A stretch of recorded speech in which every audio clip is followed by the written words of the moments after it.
윤석열 대통령 탄핵소추안이 오늘 새벽 국회 본회의에서 보고돼 이르면 내일, 늦어도 주말인 모레 표결이 이루어질 거란 전망이 나옵니다. 여당은 탄핵안에 당론으로 반대하기로 뜻을 모았고요. 여기에 야당은 매우 유감이라면서 보류하려던 감사원장과 중앙지검장 탄핵 카드를 다시 꺼내들었습니다. 해당 탄핵안들은 잠시 뒤 본회의에서 처리됩니다. 국회 취재기자 연결합니다. 정인용 기자. 네, 국회입니다. 오늘 새벽에 있었던 본회의 분위기 그리고 윤 대통령 탄핵안 내용과 절차도 함께 전해주시죠. 네, 어제 민주당을 포함한 6개 야당이 제출한 윤 대통령 탄핵소추안은 오늘 새벽 0시 48분 국회 본회의에서 보고가 됐습니다. 탄핵 사유로는 윤 대통령이 국가 비상사태 등 계엄의 요건을 충족하지 못했는데도 이를 발령해 헌법과 법률을 위반했다는 내용이 적시됐습니다.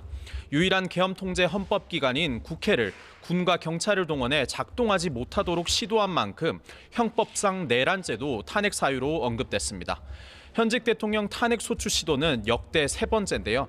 지난 2004년 노무현 전 대통령에 이어 지난 2016년엔 박근혜 전 대통령 탄핵안이 추진됐습니다.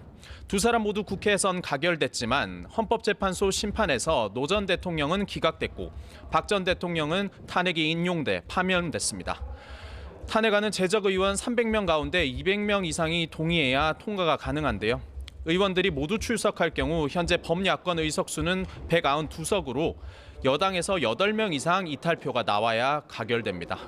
탄핵안은 본회의 보고 뒤 24시간 이후 72시간 이내 표결에 붙여져야 하는 만큼 이르면 내일, 늦어도 이번 주말 본회의에서 표결이 이뤄질 거란 전망입니다. 네, 윤 대통령 탄핵안을 둘러싼 여야 반응이 극명하게 엇갈리고 있는데 각각 입장 어떻습니까? 네, 오늘 새벽까지 의원총회에서 윤 대통령 탄핵안 논의를 이어갔던 국민의힘은 당론으로 탄핵에 반대하기로 뜻을 모았습니다. 어제 즉답을 피했던 한동훈 대표도 아침 회의에서 이번 탄핵은 준비 없는 혼란으로 인한 국민과 지지자 피해를 막기 위해 통과되지 않도록 노력하겠다고 밝혔습니다. 비상계엄 사태 이전으로 돌아갈 수는 없다면서도 범죄 혐의를 피하기 위해 정권을 잡으려는 세력은 막아야 한다고 목소리를 높였습니다. 다만 윤 대통령의 위헌적인 계엄을 옹호하려는 게 아니라며 국민을 불안하게 한 관련자들은 엄정하게 책임져야 한다고 강조했습니다. 또 어제 면담에서 윤 대통령은 민주당의 폭거 때문에 어쩔 수 없이 비상계엄을 했다고 말했는데 문제의식은 자신도 갖지만 위헌 위법한 비상계엄을 합리화할 수는 없다고 선을 그었습니다. 반면 민주당은 국민의힘의 탄핵안 부결 방침에 내란죄의 부역자가 되겠다고 선언한 거라며 매우 유감이고 강력히 항의한다고 밝혔습니다. 윤 대통령이 지금 국정을 제대로 운영할 수 있는지 국민의힘이 되돌아봐야 한다며 부결되면 국민적 부담을 고스란히 안게 될 거라고 쏘아붙였습니다. 이재명 대표도 아침 회의에서 이번 비상계엄은 모든 헌정 질서를 완전히 파괴하고 왕으로서 전적인 권한을 행사한 거라고 지적했습니다. 왕정을 꿈꿨던 친위 쿠데타라며 입법권과 사법권까지 다 장악하려 한 게 이번 비상계엄 선포의 본질이라고 규정했습니다.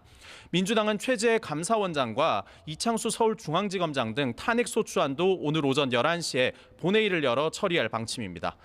애초 민주당이 비상계엄 파동 이후 두 사람 탄핵안을 보류했었는데 여당의 대통령 탄핵안 부결 방침에 대응한 반발 차원의 움직임으로 해석됩니다. 네, 오늘 국회에서 긴급 현안 질의도 열리죠. 시작했습니까? 네, 잠시 뒤 오전 10시부터 국방위원회와 행정안전위원회가 윤 대통령의 비상계엄 경위를 따져 묻기 위한 긴급 현안 질의를 진행합니다. 우선 국방위 출석 요구 대상에는 김용현 국방부 장관과 계엄 사령관에 임명됐던 박안수 육군참모총장 등이 포함됐습니다. 야당은 이 자리에서 박 총장에게 정치활동 금지와 언론 통제, 전공의 처단 등을 명시한 계엄 포고령 작성 경위를 집중 질의할 전망입니다. 김 장관은 어제 윤 대통령에게 사의를 표명하고 대통령도 이를 수용해 오늘 회의에 나오지 않는 것으로 파악됐습니다. 행안위는 여야 합의로 이상민 행정안전부 장관과 박현수 행안부 경찰국장을 부르기로 했습니다. 경찰에서는 조지호 경찰청장과 김봉식 서울경찰청장, 국회 경비대장 등이 총장이 출석 요구를 받았습니다. 또 국회외에 계엄군이 진입했던 중앙선거관리위원회에서는 사무총장이 국회에 나올 예정입니다. 행안위에서는 윤 대통령의 비상계엄 선포 직후 국회 외곽 등을 통제했던 경찰의 대응이 도마에 오를 걸로 예상됩니다. 지금까지 국회에서 YTN 정인용입니다.